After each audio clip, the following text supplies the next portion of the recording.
Welcome back to the Weekly Education Pulse.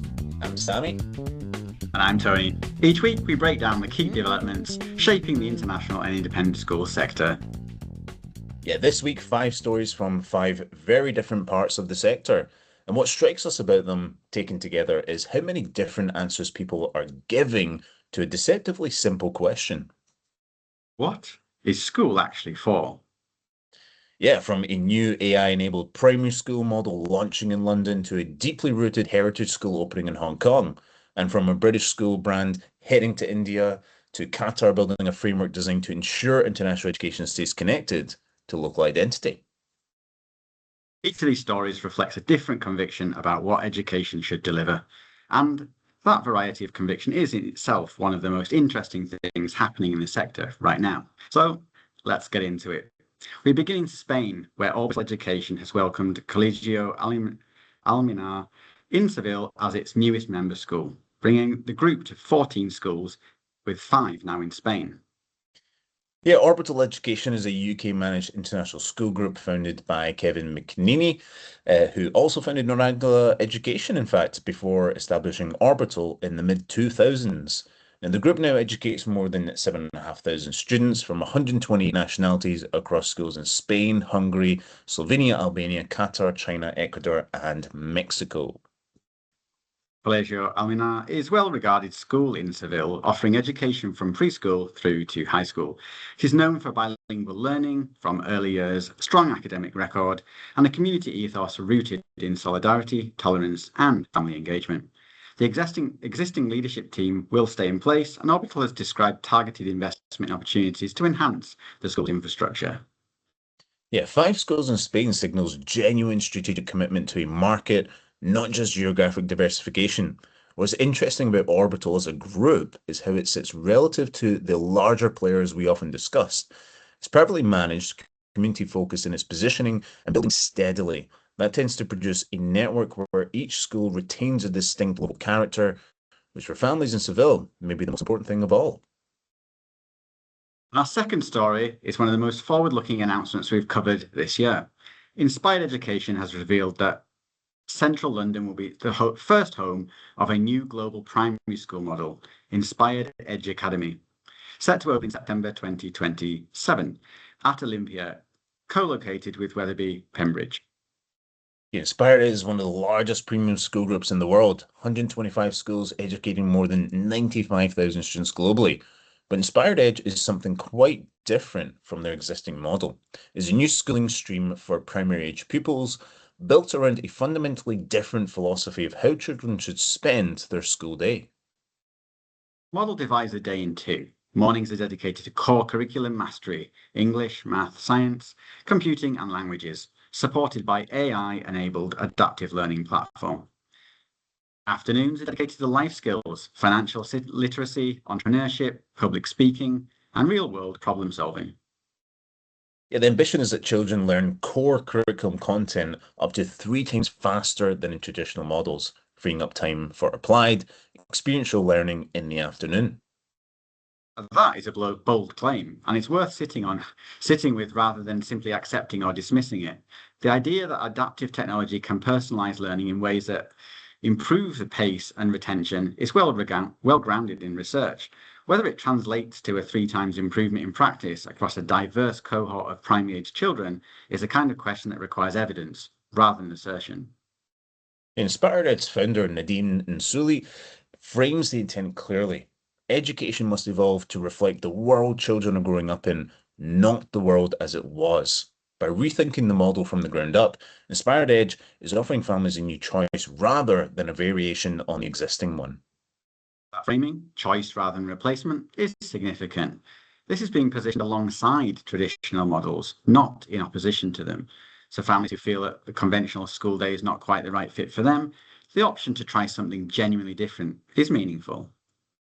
Yeah, following London, further locations are planned across Lisbon, Milan, Madrid, Mexico City, Sao Paulo, and Auckland. So this is not a single experiment, it's a global rollout.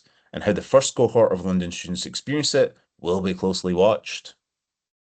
Yep. And our third story takes us to India, where Bromsgrove School has announced a partnership with the Mehi Group to open two new schools, beginning with a flagship campus in Pune, scheduled to open in September 2027. Yeah, Bromsgrove School is one of England's oldest independent schools, founded in 1553. It's a co-educational boarding and day school in Worcestershire, known for strong academics and a broad co-curricular tradition. The Meghe Group is a major Indian conglomerate with significant interests in healthcare, education, and infrastructure. The planned school, named Megrove Pune, will offer both an Indian national curriculum and an international curriculum delivered through a shared ethos of both institutions. The partnership was advised by Navistra Capital. Yeah, Pune is becoming an increasingly significant destination for British school brands. Welton College International is already established there, and as the city grows as a hub for technology, manufacturing, professional services, demand for internationally recognized education is growing with it. For Bromsgrove, the headmaster's language is straightforward here, taking Bromsgrove's heritage, ethos, and values to India while upholding the standards that the school is known for. The choice of a conglomerate partner with deep local roots suggests a long-term commitment. Yeah, and our fourth story now, it takes us to Hong Kong, where a school opening later this summer carries a weight of history that few new schools anywhere in the world can match. YK Pao School Hong Kong held its launch ceremony at the Asia Society on the 29th of May, attended by Hong Kong's Secretary of Education and distinguished guests from business, education, and civic life. The school opens in August 2026, initially at the Kowloon East campus in Yau Tong, moving to its permanent home in Kowloon Tong in August 2028. Yeah, the school is named in honor of Sir Y.K. Pao, one of Hong Kong's most remarkable figures of the 20th century.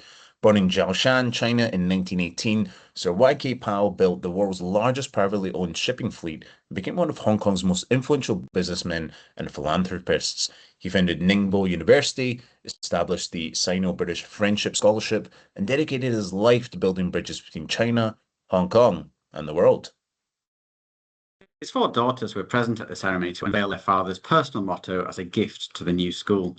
It is a rare moment in international education, a school opening that is also an act of a tribute.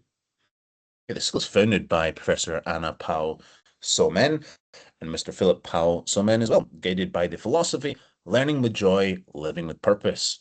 Its model follows a 9+3 structure, years 1 to 9 in Hong Kong, with the option to pursue the IB diploma at the Songjiang boarding campus of YK Pao School, Shanghai.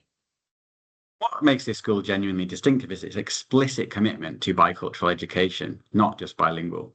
The language of the announcement is not about English instruction with Mandarin as an add-on. It's about two cultures woven together into a single educational experience from the very beginning.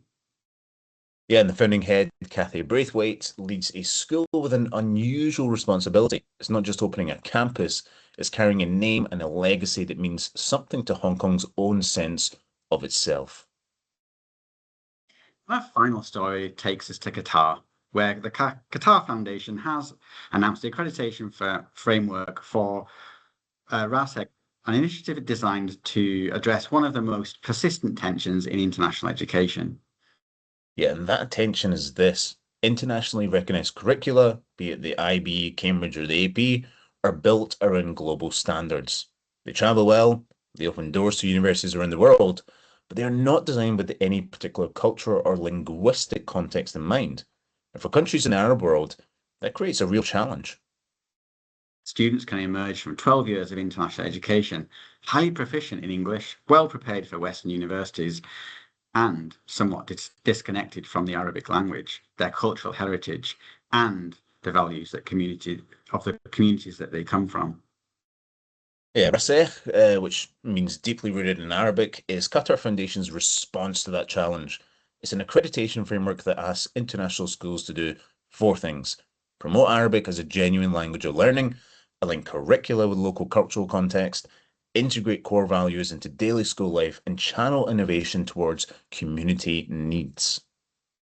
The first cohort includes QF schools, alongside private international schools from Qatar, Jordan, and Lebanon. including Alma Academy, Al Jazeera Academy, the Arab International Academy, and Husum Adin Harari High School in Lebanon. Yeah, what is significant is the support the framework has attracted. The IBO, UNESCO, and Cambridge University Press and Assessment were all represented at the launch forum, each affirming that Rasech aligns with their philosophy of multilingualism and cultural curriculum localization. That matters because a school considering this framework might worry that embracing localization could compromise their standing with the global qualification bodies that their students depend on. The presence of those bodies at the Rasech launch is a signal that that concern is unfounded. Yeah, Qatar Foundation's VP of Strategic Educational Initiatives put it clearly. Rasech looks at educational quality from a broader perspective, encompassing not only what students learn, but how they perceive themselves within that learning and their connection to their language, environment, and values. That's a meaningful reframing, and it raises a question that extends well beyond Qatar. What does it look like when international education is genuinely rooted in the places it serves? And with that, brings us to the end of this week's episode. 5 stories, 5 different versions of the same underlying question. Yeah, an AI school in London rethinking what school day should be like, a bicultural school in Hong Kong asking what it means to honor both sides of a student's identity, and a framework in Qatar asking how international education can be world-class without losing its roots. A British school taking a 470-year heritage to India, and a European group building steadily in Spain, one school at a time. Yeah, none of these questions have simple answers, but they're all the right questions to be asking. If there's a development in your area that we should be covering, please do get in touch. And we'll be back next week with another global update. Till then, see you next time.